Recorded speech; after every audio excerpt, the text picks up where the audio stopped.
Concentrate করতেছি না, আমরা খালি আমরা কথা কনসেন্ট্রেট করতেছি।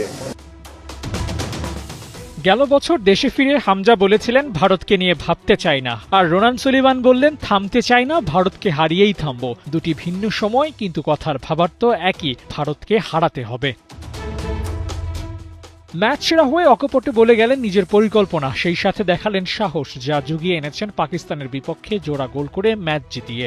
বিদেশ থেকে যেই আসেন সেই যেন ভারতকে মার্ক করেন, ওদের বিপক্ষে চাপ নিতে চায় না, বরং কোনো কোনো ক্ষেত্রে সেটা ফিরিয়েও দিতে চায়। সুলিভানেরও সেই লক্ষ্য, ভারতকে ফড়কে দিতে হবে।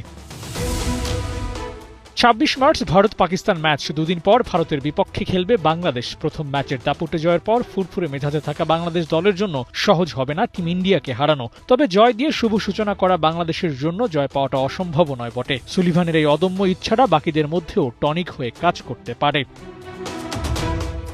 ভারতকে হারানো যেন একটা স্বপ্ন, সে স্বপ্নে বিভোর হয়ে আছেন সুলিভানও। ভারত টুর্নামেন্টে বড় প্রতিপক্ষ, ওদের বিপক্ষে ম্যাচ জেতাটা দারুণ অর্জন তো হবেই, পাশাপাশি এই ম্যাচটাও সুলিভানের জন্য হবে নিজেকে চেনানোর আরেকটা সুযোগ। পাকিস্তানের বিপক্ষে ভালো করে যে আলোচনায় এসেছেন, সেটার ধারাবাহিকতা ওকে ধরে রাখতেই হবে।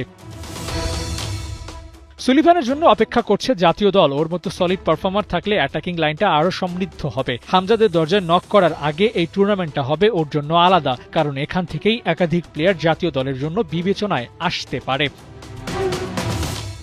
সুলিভান প্রবাসী, বিদেশ বিভুঁইয়ে ফুটবলের হাতেখড়ি হওয়ায় লোকালদের থেকে ওর খেলার মান কিছু ক্ষেত্রে আলাদা, স্পষ্ট করে বললে ভালো। তাই ন্যাশনাল কল পাওয়ার দৌড়েও এক সিঁড়ি এগিয়ে। সাফ শেষে ওর জন্য কোনো সারপ্রাইজ অপেক্ষা করলেও করতে পারে। হামজা সুমিতের সাথে লাল সবুজের জার্সিটা খুব দ্রুতই গায়ে জড়াতে পারেন।